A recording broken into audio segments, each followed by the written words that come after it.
growing up in this very like controlled church environment and experiencing religious trauma, and then also being really isolated from society. This is another thing that cults do, is that they want to isolate you from society. He proceeded to tell the camp that me and this girl cared so much about our appearance that they were going to make a mockery of us in front of everyone. You are our heavenly Father. If you love me, you will get me out of this situation. But I will do it in your timing, but you have to make it abundantly clear when it is you doing it.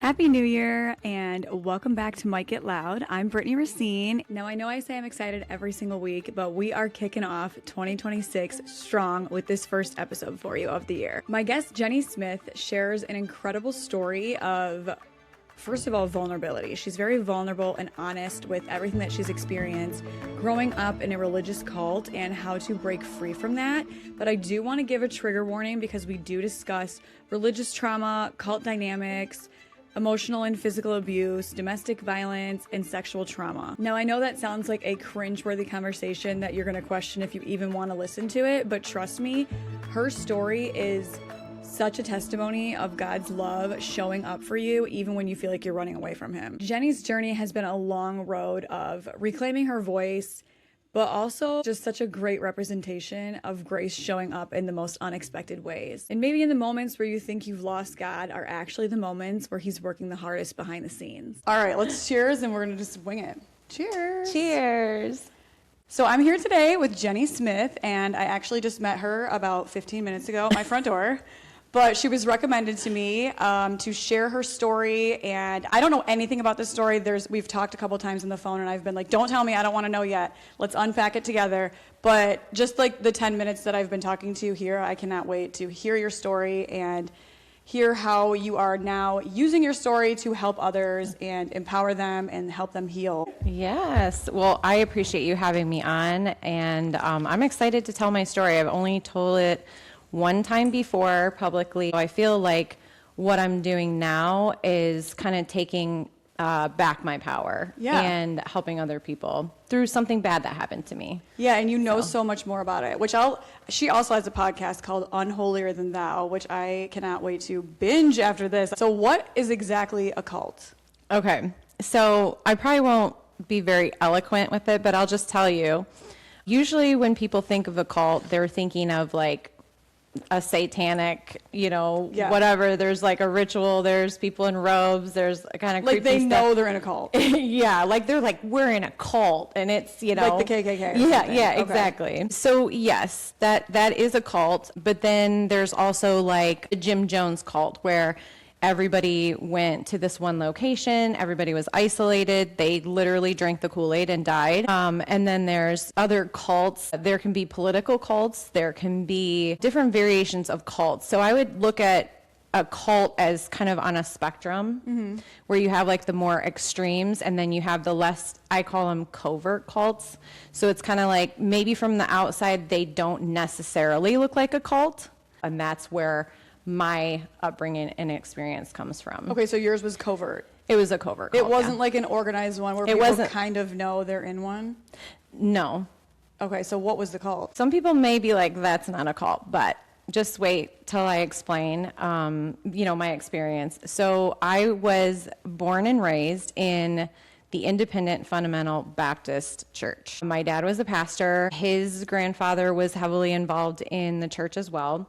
My great-grandfather was one of the founders. He had one of the first mega churches in the United States. That was actually Temple Baptist Church in Detroit, Michigan. Okay. So you can Google all this information. So it's never really been labeled a cult? No, not by people in the church, no. Okay. But those people that are in those churches would never say that they're in a cult. Is it just that specific type of Baptist? Or was it just this church? I would say a little bit of both. So with the independent fundamental Baptist churches, that's also on a spectrum. So you're going to have like your more extremes. Like, for instance, women are definitely like oppressed in this cult. We weren't allowed to wear pants. We weren't allowed to wear shorts. A lot of them had to have long hair, could never cut their hair. Was this like biblical? Well, does it say in their Bible they they can't? tried to make it biblical. So they would say, they would use verses of the Bible to twist it into making it biblical, So if it's that like, makes sense. Okay, because I know, like, I mean, there's other religions obviously that wear, like, cover their hair and stuff, but that's part of the religion. Right. Like, did they like try to insert a page and be like, okay? No, they Not just take a necessarily, verse but- and okay. they interpret it to however they want it to be. And then Okay. they tell people, this is the interpretation of it, and this is how you need to think about this. So within the independent fundamental Baptist churches, you might have a church that truly is independent, that it doesn't really associate with like the big, I call them the big wigs in the movement. So you'd have certain pastors that were very outspoken and very extreme. Is that why very, it's called independent? Because it's like not necessarily like your standard Baptist, Methodist, whatever. Oh, It's like its no. own thing. So they consider it independent because they're independent from any like organization. So in other words, like the Southern Baptist Convention is associated with that organization, whereas an independent fundamental Baptist church is autonomous. But I think that's probably how they can get away with being like that. Correct. Yes, because there's no oversight. So there's nobody, no board or no like, organization saying like, we're not going to allow this. And so you think because this person is speaking on a platform and yelling and screaming at you that he's got some kind of like extra whatever from God that has come down and then you have to obey. So does he say like I was literally chosen, basically? Yes. A lot of Really? them Like, will say I was that. chosen by God Yes. to run this church and they you should will call worship me? themselves the man of God, and you are not allowed to question the man of God. Are they allowed to get married? Yes. Do they get married multiple times? No. It's well, not like the Waco thing where they like. no, Okay. it's not like that. Although many of them have been caught in multiple affairs. That's sort of a thing. But so my dad was a pastor. When I say IFB, I'm talking about the Independent Fundamental Baptist. Yeah. I want to make a clarification about my dad. I would not classify him as the cult leader of the church. He wasn't the man chosen? He was, but there were people in his church that were more extreme than he was. So Okay. he never set himself up as, you're going to listen to what I say. He never preached like, as a woman, you can't wear pants. You can't do this. You can't do that. However, there are things he did do that were very extreme, and we'll get into that, where it literally changed the trajectory of my life. So we were raised in this very like religious trauma atmosphere where this whole picture of God was painted as this essentially, yes, judging, punishing. You are to fear God, and you are also to fear the man of God. So Which anybody, is weird because I feel like that's taken out of context. Oh, it Because totally like fear God is. is like not necessarily. Correct. Because like when I was trying to explain this to my son earlier, I was like, okay, we go to like a non-denominational church. I'm like, you're gonna screw up. God knows that. Yeah. But like you go to church because He forgives you. It's Right. not. But I was like, in a cult is where you're punished for that, and you're guilted for that. Where Correct. it's like that's not actually what we are told. You Yeah. know, at like where we go. But I can't imagine like feeling the guilt of that. yeah. Like Yeah. everything that we were told was like, you're not worthy, you have nothing to offer, you Like know. the like- opposite of everything that you are Correct. supposed to go to church and hear. And the thing is like, that's the way that I looked at God growing up. So it was Like, like, he hates me. He hates me. I'm not worth anything. If I go outside the line at all, I'm in trouble. Like something bad's going to happen to me. Like God's going to give me cancer, or I'm going to die in a car accident. And the preachers would literally give up on the platform, and they would tell these stories. Now, whether they were true or not, I'll never know, but they would be like, yeah, well, I know this girl, she was coming to youth group, and then she started getting rebellious, and she was disobeying her parents, and her parents told her, you've got to go to church, and then she just stopped going to church, and she died in a car accident. And if you don't, you know, Right, obey, and you're like a kid, so you're like, that's terrifying. We were freaked out, like everybody. I did everything by the book because I was terrified. So I was never really like myself. You cannot be like your own person in a cult. Yeah, like everybody has to be the same because you have to follow all the same rules and do the same stuff. And it's like living in fear like that has to just be such a weird day-to-day process. You're in like, fight or flight constantly. Yeah. Yeah. But it's like you have to suppress like everything that you even are and think. Yep. Yeah. And I feel like shame and guilt is like one of the heaviest feelings, especially for women. So a couple things happened to me in my teenage years. We went to this youth camp. We'd go every summer to this youth camp for a week, and there'd be like 1,000 teenagers there from like all across the Midwest, different IFB churches. And our youth director at the time, he was kind of the MC of the camp. I was about 13 at the time, so junior high. 13 is a very impressionable age. That's like, just a weird year. Yeah. Everybody's miserable when they're 13. You're going through puberty. You're trying to no figure idea what life is or who you are. Yeah. Exactly. So here's like 1,000 kids in this camp, and all of a sudden he gets up and he calls me up to the stage. And what is he calling me up to the stage for? What did I do? Like, they had this folding chair sitting on the stage. And then they called another girl up and they're like, "Hey, you guys sit here." He proceeded to tell the camp that me and this girl cared so much about our appearance that they were going to make a mockery of us in front of everyone. So like the entire audience? So I had just started kind of like caring about my appearance. I started like wearing makeup, doing my hair, and I guess the word got around in the camp that like me and this other girl from this other church were prima donnas, is what they called us on stage. You're like, thanks. They're prima donna. Well, now I'm like, well, fuck yeah, I am. Yeah. Like, whatever. I take care of myself. I don't care. Whatever. Can I say fuck? Yeah. Okay. We got no rules here. Okay, good. No call I don't have rules. rules on mine either. Okay, it's fine. So we're up on the platform, and they proceed to take this bowl of raw eggs and crack them over our hair, and is like running down our face, rubbing it in our hair. These are men? Yes. And they took like raspberry jelly or ketchup or something, I can't remember, it was red, some kind of red like condiment or something, and they were rubbing it on our face for like rouge and lipstick and just trying to like, "Oh, I'll do your hair and makeup for you." And I looked out in the audience and my dad was laughing on the front row. And all my friends were laughing, and everyone was, it was like the most horrific moment. I can't even imagine that. know. And I know you're a mom too, but like I am a mama bear. I cannot even imagine. There's no chill when you're a mama bear. No. If somebody's messing with your kid, you go into, I'm about to like throat punch you right now. Like, but there was none of that with my dad. Now my mom, she would have, if she was there, she would have done something. But my mom wasn't there. My dad was there. I remember leaving the stage and leaving the auditorium we were in and just running back to the cabin, just bawling my eyes out, like feeling not only humiliated, but betrayed by everyone that I thought was my friend, and just feeling like I have no one. So that was pretty traumatic. Well, then fast forward maybe a year later, we were on a family vacation. Now, like I said, my dad was not, I wouldn't consider him the cult leader. So like certain rules that were impressed upon us in the youth group were impressed upon us by the youth leaders. Okay, not necessarily him. My dad didn't care if my mom and I wore pants if we were on vacation. But if we were in town, we had to maintain this standard because... What if someone sees you? I think that's also like the time of, like the era that was. 'Cause I feel like a lot of times our family and like mine even, not nearly to that extreme, would be like, okay, well, we don't want them to think this. Yeah. And I feel like I was kind of the first person to be like, I don't give a shit what that person thinks. Because they're probably more of a disaster than I am. Yeah.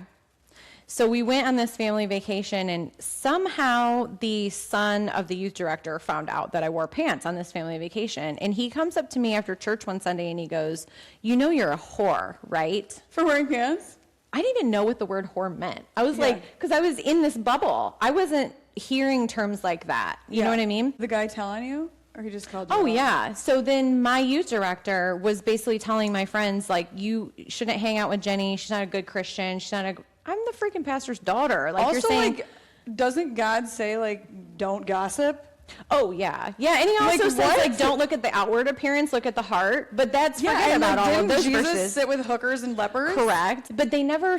This is the thing that always left was those parts out. They skipped They that over. never taught about Jesus. Oh, really? It was always the God of the Old Testament, which this is a thing that I struggle with, even in my deconstruction, where I'm like, okay, the Bible says God's the same yesterday, today, forever. So that's you guys the part that I never- struggle with. So you the church, what's it called? IFB? Yeah. IFB only focused on Old Testament. Pretty much, yes. Because the Old Testament was like, it was about God enforcing the law that was Right. given to the children of Israel. So it was about the law. So it was very stringent. It was very regulated. It was control based. No it was love, fear. no- Right. yeah. It was, and so then when you get into the New Testament, you get into grace, you get into mercy, you get Yeah, into love, you get forgiveness, Jesus. And acceptance, yeah. yeah, they didn't want to talk about that. Now they did, to the point where, like, yes, of course, we learned about Jesus dying on the cross and, you know, forgiving us of our sins. But it was almost like, that's just a little, yes, you want to get saved, and they did harp on that. But it was like, okay, all right, now that you've gotten saved, like, let's just get back to this guy over here where Yeah. we can control you with this. Growing up in this very, like, controlled church environment and experiencing religious trauma, and then also being really isolated from society. This is another thing that cults do, is that they want to isolate you from society. So yes, we were able to, you know, go to the store and, you know, whatever, but we didn't have friends outside of the church. Right. We weren't on like a sports team in our community. So we weren't exposed to other ideas and theories, and we were in an echo chamber. Did you know that there was like other like things out there? Yes and no. Like, were you like, this is just how life is and everybody lives like this? Or were you like, people are living some good lives over there and I'm getting eggs smashed in my head and humiliated by adult men? So back when I was younger, we didn't have, you know, internet, we didn't have, you know, social media and stuff like that. So you couldn't like literally sit in your bedroom and go, oh my gosh, I wish I had this life. Yeah. Like, yeah, you saw people out in society. And TV was different too, because there was Correct. no reality TV. It was Yes. all like stage Yes, programming and stuff. exactly. You had the picturesque like family, and they have their little minor problems in their home, and you know, like For disaster. Yeah, exactly. so you're thinking, oh, my life's pretty good, I guess. You could say like, oh well, at least my dad's not an alcoholic, or my mom's not a drug addict. Like, you think that people in society, that is their life. Yeah. That's what you're taught. Oh, the people out there, they live in terrible homes and their marriages are falling apart. They're That's what you're sinning taught. so hard. Yeah, sinning so hard. I love that. They're sinning so hard. Yes. Hard sinners. Yes, I love it. But yeah, we just weren't exposed to any of that. So we were it set us up for this, like, almost this I'm better than you attitude. Yeah, like, I know more than you. You guys are uneducated. Yeah. You're all going to hell. Yeah. You know what I mean? Like, They don't even know.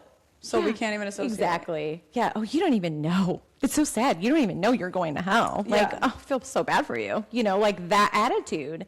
And it really was just like very hypocritical and self-righteous, to be honest Yeah. with you. It was like the opposite of what Jesus was, right? Jesus did hang out with the prostitutes Yeah, and this, the you know, lepers and- exactly. The people that most people in society didn't want to hang out with, and he hung out with those people.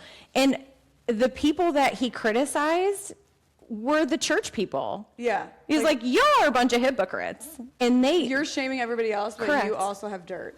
exactly. And that's why I said, like, all right, well, if you're going to condemn her, then you throw the first stone if you have no sin. That was another thing, was like scripture memory. We were taught we had to learn so many Bible verses by heart. Did you guys say they, them, thou in your house? Yeah, no, not in our house, No. but like that was the Bible version we had to use. Oh, it was like thou, halt, all that. You're like, I don't even know what this means. I love it. Oh my God. You know what I'm saying though? Like, I'm like, I still don't know. I can't follow directions. I don't speak this language. Yeah. So that was another thing. Thank you for bringing that up. That was another thing. Because we were only allowed to read from one Bible version. Now, you know, there's like hundreds of Bible versions, more modern translations and stuff that are great. And we were taught that, like, no, the original Greek and Hebrew manuscripts, they're inferior to this King James Version You're Bible. like, I'm trying to follow the rules, but I can't understand them. I know, right? I'm like, wait, what is thou shalt not halt mean? Half. You're like, what was that? Yeah. How long were you in this? Were you graduated high school? You're still Oh, in it? absolutely. Okay. Take me there. So the youth group was really, it's kind of weird because even when you're in a bad situation, like you can still find like good positive things. So like we're all in this youth group together, this very like toxic, religious, traumatic environment. And we made really good friendships. Like seriously, the people that I grew up with in the youth group, we were all we knew. We didn't have friends outside of that. So Right. we were a very tight group. So after I graduated high school, I went to another Christian college. What was it? I won't put it Bob on. Jones, you can put it on there, it's fine. Bob Jones University in South Carolina, Okay. Greenville, South Carolina. Oh my God, my family lives there. I'm going to ask them if it's weird and culty. Typically, when you come out of this and then you go into a Christian college, it's kind of this unwritten rule that like you're going for your MRS degree. Oh, okay. You're going to find a a man husband. who's hopefully a pilot or a doctor. No, Oh. that would be the Who's normal hopefully going to be the next pastor. man of God? Correct.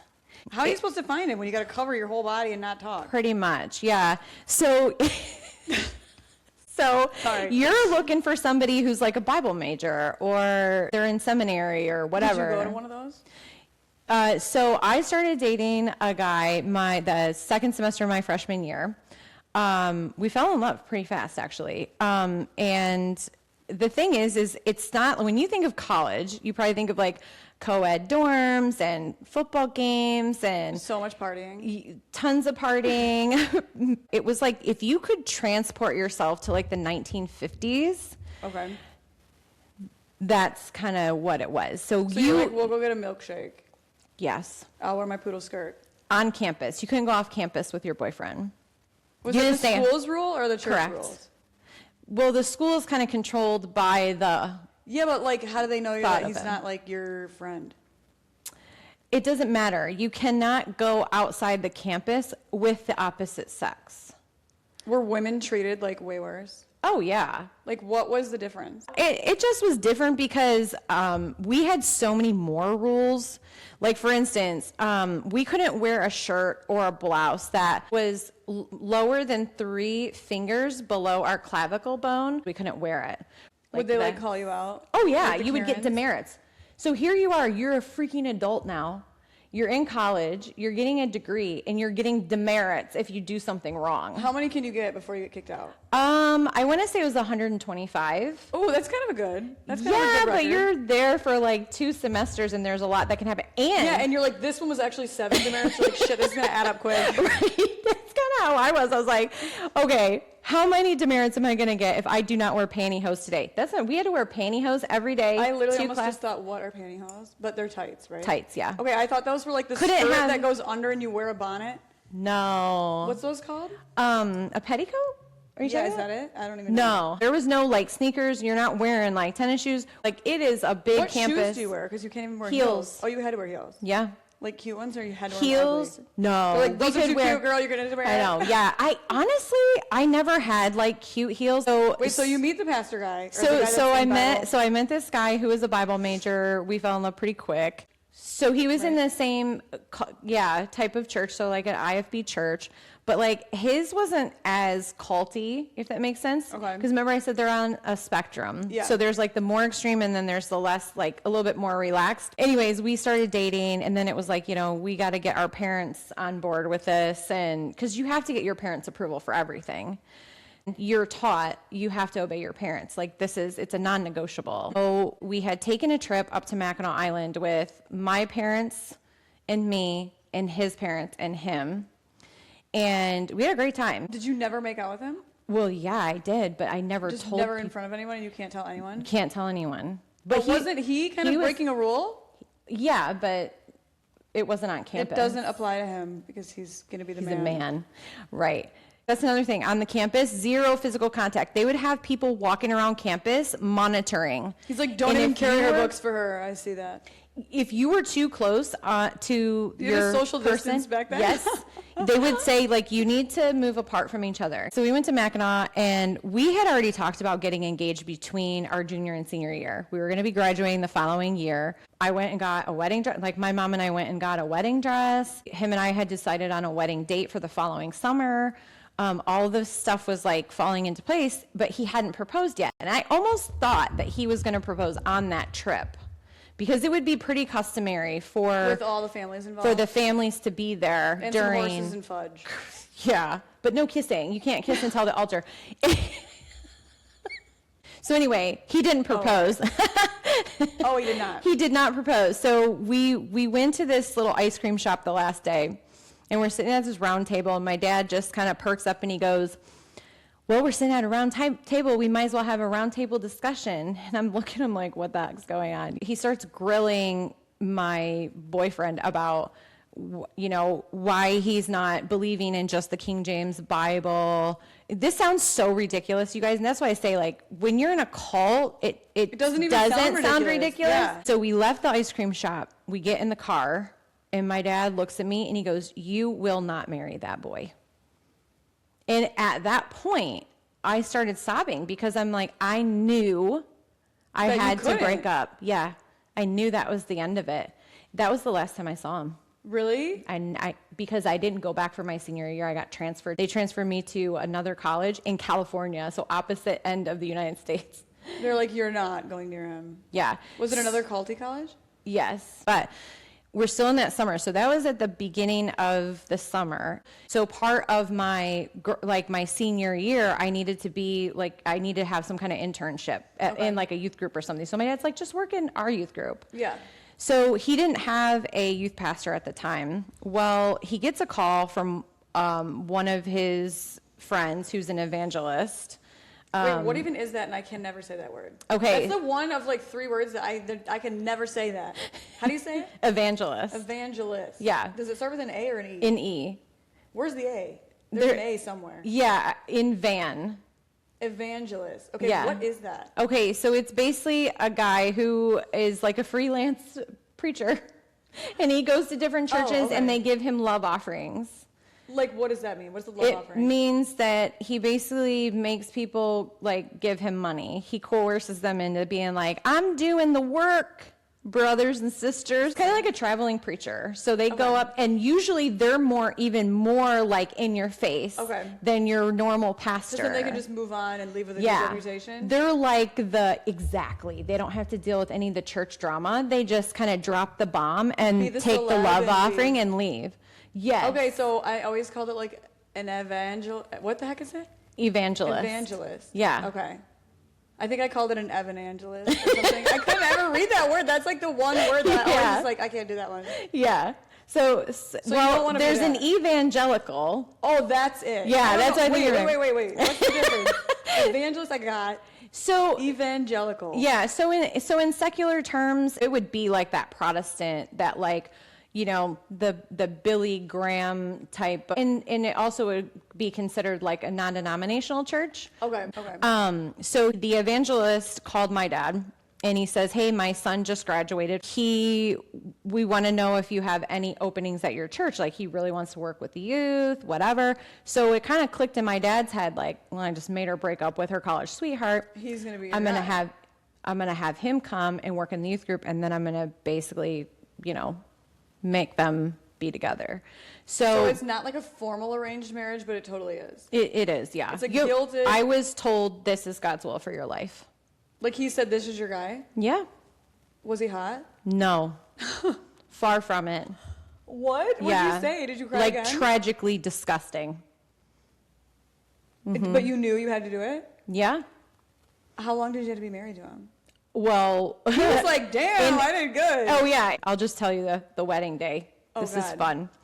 So the wedding day comes, and my roommate that was there in college with me at Bob Jones for my junior year, she saw all this unfold with my college sweetheart, and she was pretty devastated for me. At the wedding day, I literally am like, oh my gosh, like my dad's a pastor. So, and then his dad's an evangelist in this cult, this IFB cult. So like there were about 500 people in the auditorium waiting for me to walk down the aisle. Did any percent of you like him? No. You hate it. You're like, yuck. He detested me. You're a 0 out of 100. Yes. In fact, anytime he touched me, my skin would crawl. Yeah. So I'm in the bathroom. I'm like literally almost hyperventilating. I'm freaking You're like, I'm out. way too hot for this guy. What am But I I'm like, well, no, I didn't think that because I was ashamed. You had to like tell yourself you were young. I literally didn't have self-esteem. So anyway, I'm in the bathroom and my best friend grabs my shoulders and she was like, Jen, you do not have to do this. She did? Yes. She's like, I have a car in the parking lot. We'll just get out of here. She's like, let's go. And I'm like, what am I supposed to do? There's like 500 people in the auditorium. I can't just leave. I mean, she's my balls, though. I love her. Oh, I know. Yeah. Oh, yeah. She's my ride or die for real. I mean, Yeah. after going through all that, I like hope you guys are still best friends. We are. But like that's so like I'm about to sacrifice my entire reputation also to run away with you. Yeah, because that's all I've ever known. So that was almost like, it's almost like when you're in a situation and you don't know anything else, you know your situation sucks, but you're like, it might suck worse out there. Yeah, you're so like, I'm either gonna gonna stay in the eat shit. a poop sandwich or I'm gonna eat a poop hot dog. Which one? Yeah. They both suck, but you gotta make a choice, So right? did you just tell her like I have to go through? Yes. So you get married. So we get married. We go to the honeymoon. Where would you go? We went to New England. We did a road trip to Maine and all of that, which was fine. So we get to the honeymoon, and the first night, I'm not able to have sex. Well, I thought it was because I was a virgin. I'm like, well, you know, but again, in this culture, it's not like you learn about sex ed. You don't have those conversations. Nobody talks about it. It's just basically you're taught your whole life. Now, purity culture was huge in the IFB. So like we were taught sex is bad, sex is evil until your wedding night. And then all of a sudden you're given permission to do it. And you're supposed to know what to do. But you're also like, you must do it. Yeah, because it's your wifely duty. Yeah. You have to do it whether you want to or not. I can't. So it wasn't that I was saying like, hey dude, I can't. It was like I physically couldn't. Mm-hmm. I don't know how descriptive you want me to get. No, that's okay. I mean, I can, but I don't know if people would be offended by it. So, like, he basically could not penetrate. What do you mean he couldn't? My body was not allowing him to. Okay, I was going to say, did he have one of those micro things? That would be, like, really horrifying. You're like, I got to get out. No, it wasn't micro, but it was definitely under not average. Not going to work. Yeah. I would like that to stay on the record. I'm like, we'll cut this part off. She's like, no, leave this. Please leave that in. I'm speaking facts. Okay, so you were like, not gonna work. Yeah, so did not work. And I called my mom from the bathroom crying, and I just told her, well, he immediately started like abusing me because he was like, it's that mentality. You must have done something. Yeah. That God is doing this to you, that you have now this physical issue. Yeah. So I called my mom from the bathroom, and she's like, well, this is God's will now. Like, you got to figure it out. So I felt abandoned completely out. So I get back from the honeymoon. It was just horrific the whole time. And I go to my gynecologist, and my gynecologist, the moment she examined me, she was like, yep. She goes, you have a condition called vaginismus. Wait, what? Yeah. I never heard of it either. They call it something different now. They've like updated the term, maybe because the term is so weird. But it's called vaginismus. You can Google it. And essentially what it is your body rejects anything going inside of it. And so she goes, I see this a lot with rape victims. Yeah, or like abuse. Yeah, your body tenses up to the point where it will not let anything inside of it. It's probably very anxiety focused, too. Absolutely. And that's kind of a cool body response, honestly. Right? Yeah. I mean, so it really is like a protective thing. Not because of like why you had it. Yeah. Obviously, it's traumatic, but like it's kind of cool that your body was like, I am drawing the line right here. Absolutely. Yeah. So I had to undergo surgery. What? Yeah. How do you do surgery in that? So basically, relax? they put you under. This is really messed up. That I didn't even know this was like a thing till it happened to me. But they put you under. They basically like snip a little bit of like the muscle inside that was tensing up to get it to like relax. Then she was like, okay, now you're gonna heal for 6 weeks, and then you should be okay. So and I was, but You still hated it. I still hated it. I still was like, I felt, I essentially I was getting raped every single time we had sex because I didn't want it. And he was like, this is your wifely duty. You will not defraud me. Isn't it weird too that there's like a random procedure for that? Because then you're like, obviously I want this to be fixed at some point, but not necessarily right now with you. Yes. But it's weird too because you're like, yeah, you feel like alone and disgusted and abused by this, but it's like you're now having a doctor be like, it's okay, we'll fix it. Yeah. And then still now you can do it. So I lived like that for 5.5 years. You guys were married for 5.5 years? Yes.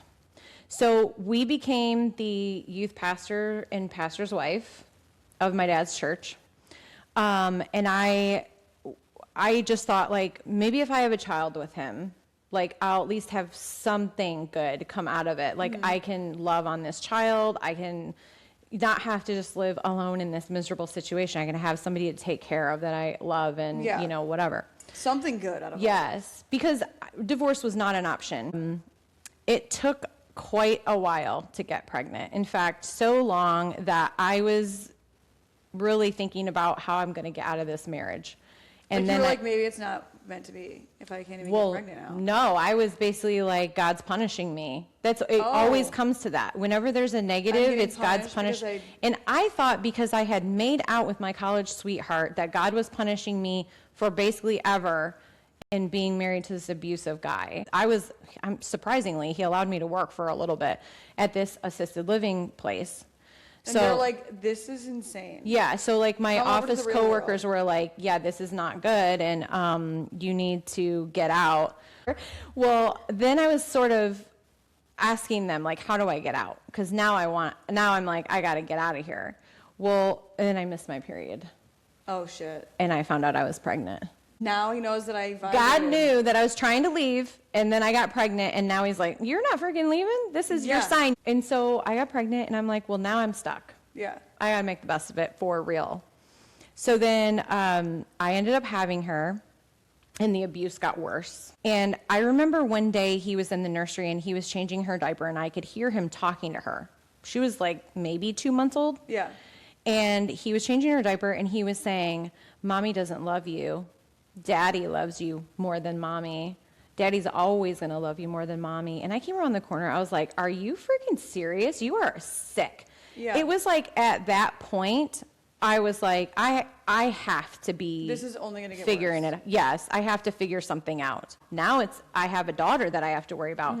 Do I want her raised in a home where her father is abusive and she's thinking that's the normal? I started having more of a purpose for leaving. Like, this is not just about me. I got to do something. So I think that does make a difference because you're like, I can Totally. suffer. I've already suffered. Yep. But my kid's not going to suffer. Exactly. I just started praying, like, God, now that I'm a parent, I can see, you know, how I just love her so much and I don't want this for her.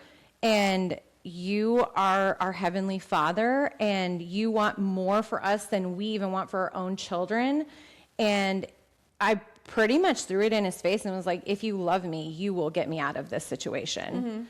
But I will do it in your timing, but you have to make it abundantly clear when it is you doing it. Because if I did it, it would have been a scandal. It would have been rumors flying. It would have ruined my dad's ministry. No, but I do think that does make sense when there's some things that you're like, make sure I know. Yes. This is not my own thought. I was like, you gotta kick the door wide open for me, Lord, because there is no way I can do this. So what was like the first, did you get a sign?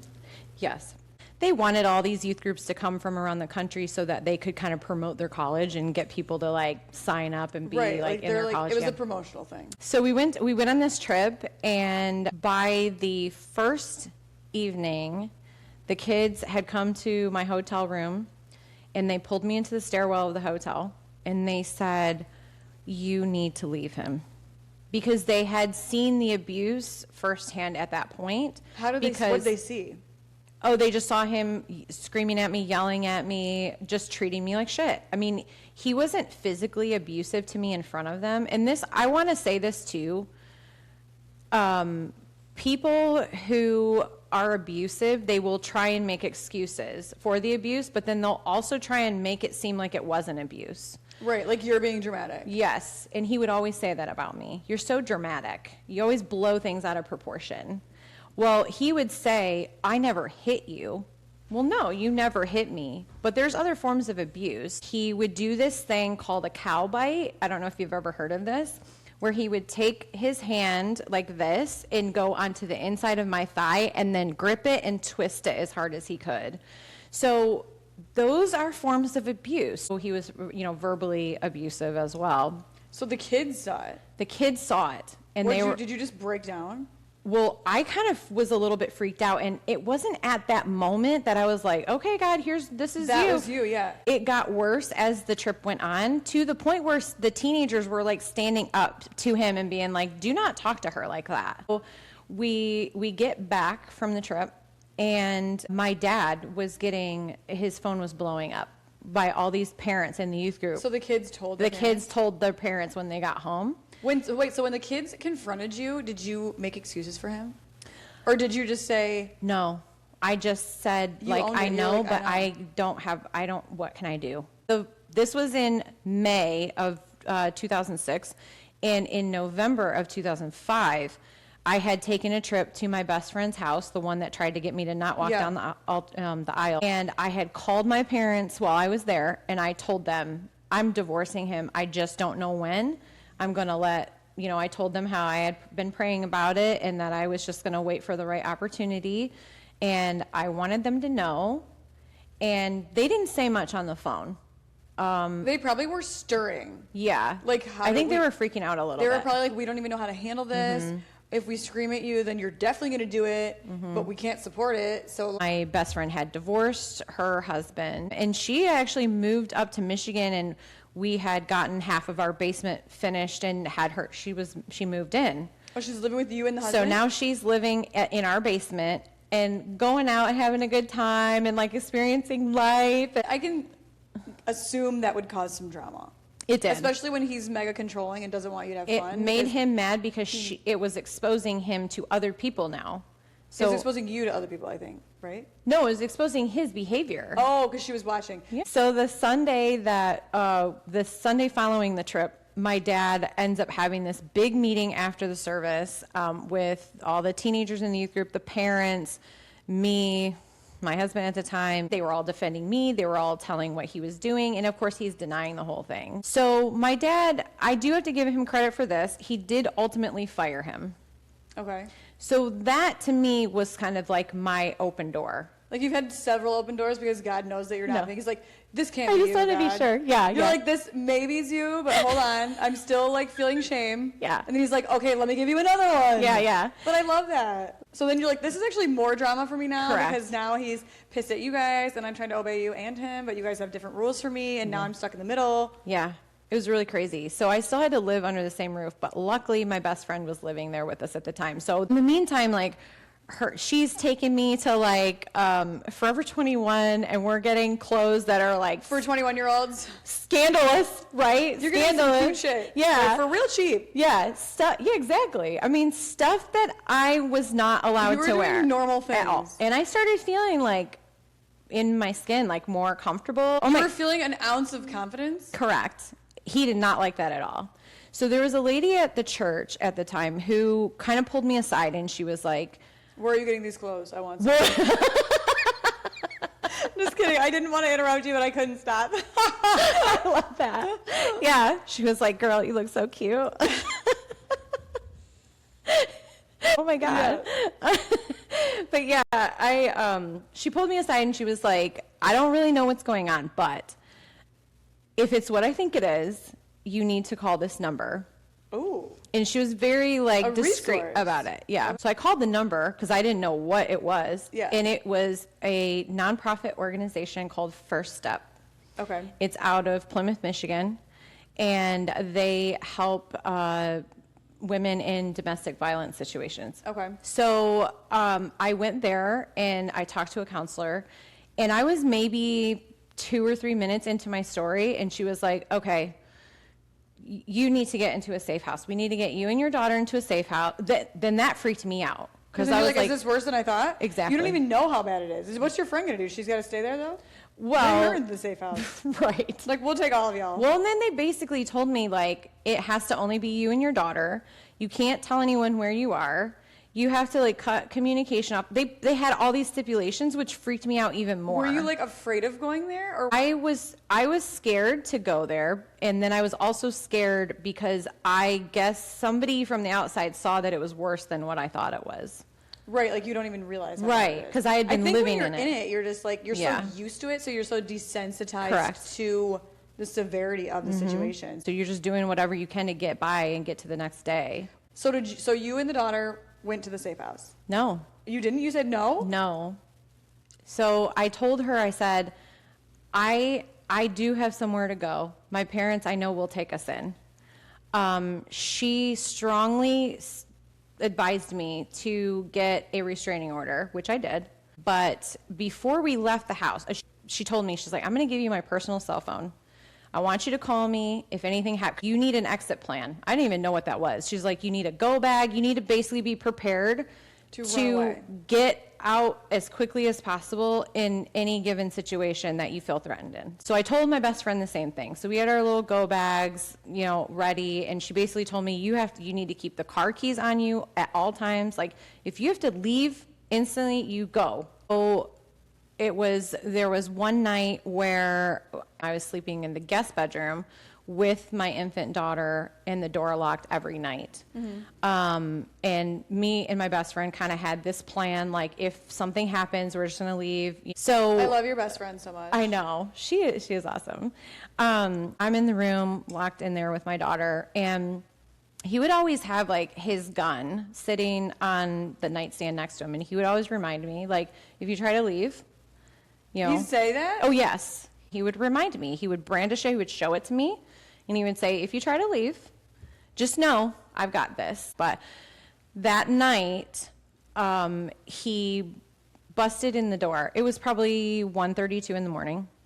And it was dark. So all I could see was his silhouette because he had the hall light on. All I could see was his silhouette in the hallway. And I'm thinking, is he going to kill me? Like, what is he doing? And he just stood there in the doorway, and then he started running through the house and going in each room, turning on the light, looking in each room, almost like he was looking for something or someone. What? And so now my daughter's awake, she's crying, baby, and I'm thinking, is he going to, like, attack my friend downstairs? She's not going to know what's going on. I think she's kind of a badass, though. She I like is. her. Oh, I'm following him. I'm like, Yeah, but you're also in, like, mom mode that you're like, me and this baby need to get out, but, like, please So I don't have kill the my best baby. friend. She's crying. I'm following him around the house. I'm asking, what is he doing? He's not answering me, and he has this crazy look in his eyes, like insane. And he goes downstairs. He doesn't open her door or anything like that, but then he runs back upstairs, goes into his bedroom, shuts the light off, and gets back in bed. And I'm like, Was he sleepwalking? no, Was he on drugs? I don't know. But Did he do drugs? This seems like a drug thing to do. I mean, Pills. pills something. are a big thing in the church. That's like What's the most unspoken. pill that's like Vicodin. really That's a Oxycodone. Vicodin? Like they're like, I really need some Vicodin. Back in that time, yeah, people would. Yeah, I guess that was kind of like Yeah. an early 2000s. And drug. they would think that it was okay because they got a doctor's prescription. So he gets back in bed, shuts the light off, gets back in bed, and I flicked the light back on, and I was like, now I'm pissed. Because I was like, I knew at that point, this is the night I'm leaving. But I'm going to say something to him first. And I was like, what are you doing? And he sits up in bed, and he looks at me with this crazy look, and he goes, I'm casting demons out of this house. And I was like, I guess we should go then. and I literally got my friend Branda up. I just said her name, but that's fine. She doesn't care. She's like, whatever. Brenda? Branda. Branda, I need her. I love her. Yeah. So I literally grabbed her. I'm like, we're leaving. It's time. She's like, okay, let's go, And we got into the car, and he ran out there after us, and he's like standing in front of the car. Don't you have a restraining order? Not yet. Oh, okay. Yeah, that's coming. So he's standing in front of the car, and I'm like, you better move. I will literally run you over. I do not care at this point. Like, definitely Branda will. Oh yeah, but I was driving. So then I called my dad, and I'm like, we're leaving. This is it. Like, we're on our way. Well, that's good. In the meantime, he's so stupid. This is how I was able to really get the restraining order, because in the meantime, he's leaving me voicemails, threatening voicemails. You're like, I love receipts. Thank you. Exactly. So he's leaving me threatening voicemails and Like, all hey, I of this. missed your call. Could you call again? Sorry, I'm at Forever 21, but can you please leave me a voicemail? But here's the thing. So I left the church at that point. Okay. He didn't. He left my dad's church. You went to a different But he one. went to a different church, still within that like IFB circle. So everyone knew who we were. Like, you look at it now that you're on this side, and you're like, you can easily just leave that one and start again. It's like, literally You insane. can start again. Like, no matter where you are, Yep. you can start again. I guess let's jump ahead to where you're at now. Yeah. And so now, not only am I a single mom, I'm kicking it with my girl Branda in our little apartment in Plymouth. Yeah. And we're trying to make ends meet. Like, I had nothing to my name, so I'm going to work full time, and I put myself in therapy. Yeah. I was like, therapy was always like taboo in the church, but But screw you're it. like, might as well try it at this I point. got to talk to somebody about all this, because I got to Yeah. figure myself out. And so I went to the therapist, and she really broke it down into like more digestible ways of thinking about things. But then she was like, you know what? Just let's do a little bit further, and let's get you into like a hypnotherapist. Ooh, okay. Well, coming from the cult, I'm thinking, this sounds sounds Satan-y. really demonic. Yeah, like hypnotherapy. Like, I don't know if I should do this. I'm going to get possessed by the devil or something. What? Well, are you sometimes like, hey, I want to stop eating like cake? Can you hypnotize me for that? Yeah, right? Did it work? It did work. How many sessions did you have to do? Like 3 or 4. What did she tell you? He, Or was it he? yeah, that, I feel like it's I not one. highly recommend it I wanna because do it worked it. for me. It wasn't like I was out of it. You can still hear him. So you're like, it's almost like when you have a lucid dream. Yeah. Like right before you wake up, you're like awake, but you're still sleeping. Sometimes you have like your best thoughts in those moments. Like, Yeah. or you have like a really good business idea or something. That's the state that you're in. So essentially what he wanted to get to was, why do you feel like you deserve these kinds of relationships? Did he know your history? No, not Or really. the other therapist was like, hey, No, the other She has- therapist didn't tell him anything because it was a totally different practice. He's in Ann Arbor. oh my God, is he still working? I don't know, maybe. I want him on. Yeah, he's awesome. He took me through, this exercise of basically going back to finding your inner child. He wanted me to picture myself in front of my childhood home, walking up to me as a child, And what would you say? and bending down and giving myself a hug and saying, like, it's going to be okay. You are worthy. You're loved. Were you still going to church at the time? No. You were like, no more Oh, church. for me. no. So I love, in one of your episodes, you said you were in your fuck you era and now you're in your fuck yeah era. Yeah. I was in my fuck you era at that time. Okay, Like, so now you're in your fuck fuck all era. y'all. I did everything I was supposed to do my whole life, and this is where I ended up. Mm-hmm. Now I'm doing it on my terms. I was literally like, screw church, screw you, God. Like, I call it my like Lieutenant Dan moment, Oh. where I was like, Don't say me. God, don't even like. Don't ever be ice cream when I got no legs, right? Yeah, I was like, you ever see that meme of like Lieutenant Dan sitting in the bar at New Year's and like Everything's raining down Yeah. and he's miserable. he's just sitting there? Yeah. That was like me. Well, I feel like you kind of have to, because like, Yeah. how do you come off that and then just level out? Like, Yeah. you can't. You have No. to crash. Oh yeah. But And I feel like totally you learn a lot in the crash. Yeah, yeah. And if you recover from the crash, whatever you learned on the way down is like, that is your meat that like changed you. Oh You know yeah. what I mean? I was experiencing real life for the first time. I was going dancing at the club. I was going to rock concerts. I was never allowed to do any You of were doing that. all the things bad All- that weren't even bad. that our normal people do that they Yeah. don't even think is like a big deal. I thought You was were a big sinning deal. hard. Oh yeah, I was totally sinning hard. I was sinning really hard. So anyways, I just decided like I'm okay being But just you're not like an searching. independent. You're just being No, you, you're yeah, being I you. wasn't searching. So my one of my best friends at the time, she and I were going golfing one day, and we were having breakfast, and she goes, "Okay, Me and my husband were talking, and I think there's this guy that you need to meet. We both think you guys would be amazing together. And I'm like, I'm not interested. I'm good. I'm being single and then it's independent. weird when you hook somebody else up because then somebody always acts psycho and you're like, dude. I know. I'm like, okay, what's wrong with them? Because there's something wrong with everybody. So what's wrong with him? So we leave the restaurant, and she was like, oh, I got to stop by the fire station because her husband worked at Brighton Fire. And before we get on the course, I need to grab something from him. She pulls up, and her husband comes out of the bay, and then this other guy comes out of the bay, and then she just kind of looks at me. But you didn't know that was the guy? No. And she kind of had this like look on her face, and then I knew instantly. Well, then it was like a love at first sight. I mean, seriously, Aww. It was like an instant yes. He has been seriously like the refreshment that I needed, because I never met somebody who literally did not care about my past. Like accepted all of you. Yes. And loved me unconditionally, and then also took on my daughter as his own. So do you guys have kids together now? We do. You do? Yeah, we have 2 kids. Yeah. How old are they? So Camden is 10 and Ava will be 12 in a couple of months. So. And how's your relationship with your dad? Do you still have one? So my dad passed 2 years ago I'm sorry. dementia. Did you end on a good note? So it's interesting because I've only told my story one time before this on a public platform. And the feedback that I got from people was that they were disappointed in how I spoke of my dad because he's deceased. And it's like, well, I spoke the truth.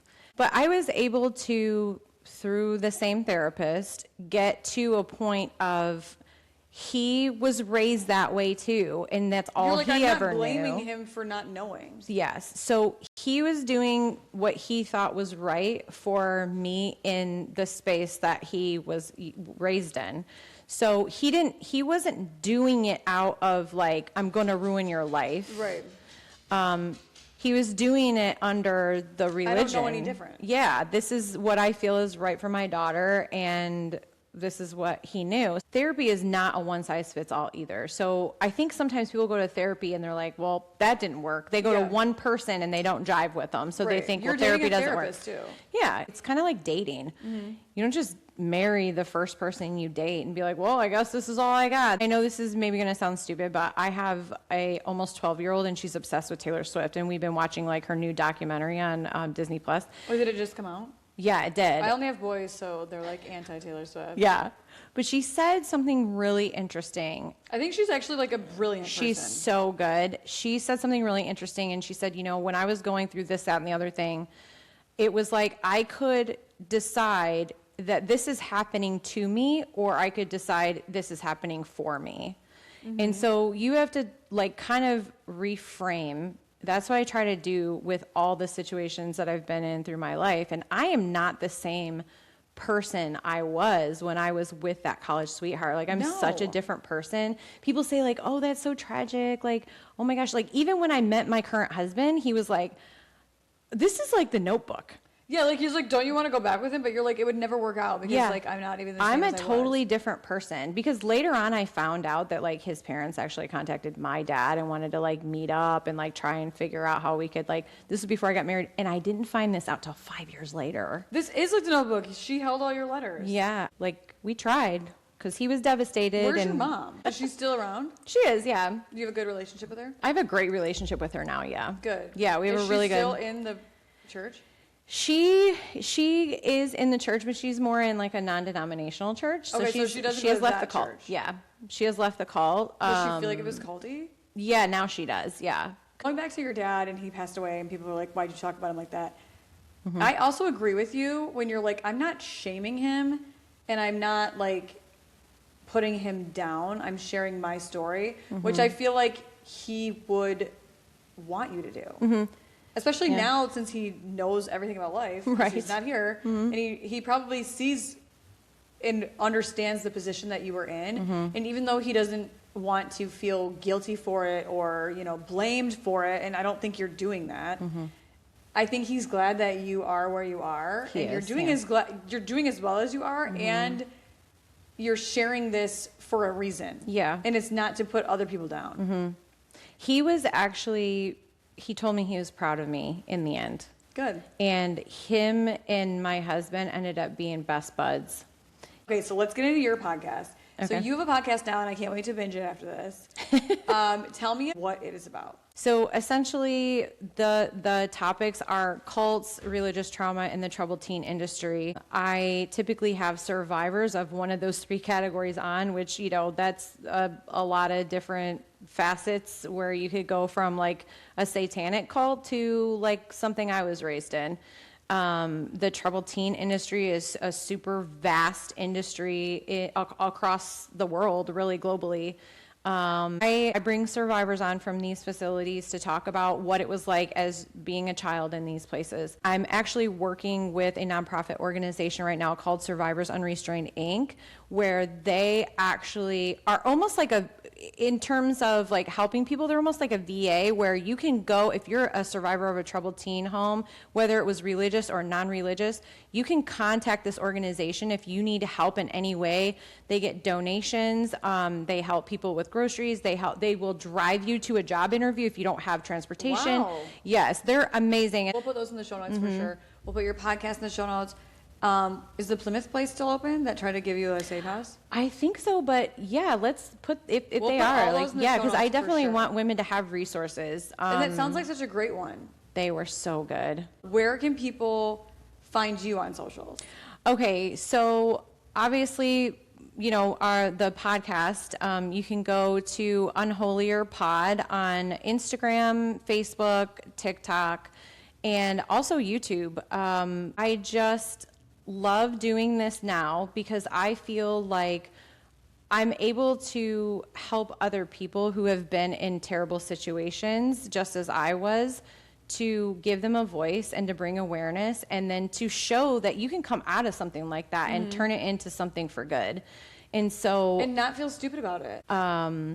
I think that it's really cool to see the community online come together and like people finding each other. Yes, on these issues. It's so cool. All right, well, thank you so much for just being so completely honest. Even when I was like, are we going there? Are we going there? You're like, we're going. Yeah. And I love that. And I feel like this is, I mean, I think insightful for people who don't even know what's going on, but also very encouraging for people who are in a dark time. For people who aren't in that, at least it gives you a new viewpoint on maybe not judging somebody that's stuck in that, and like maybe not being an asshole and being like, she should just leave. Like, what if they don't even know they can leave? Do you know what I mean? So it's like giving a new perspective on how we see people who are in a difficult situation, or if we are in a difficult situation, that there is a way out.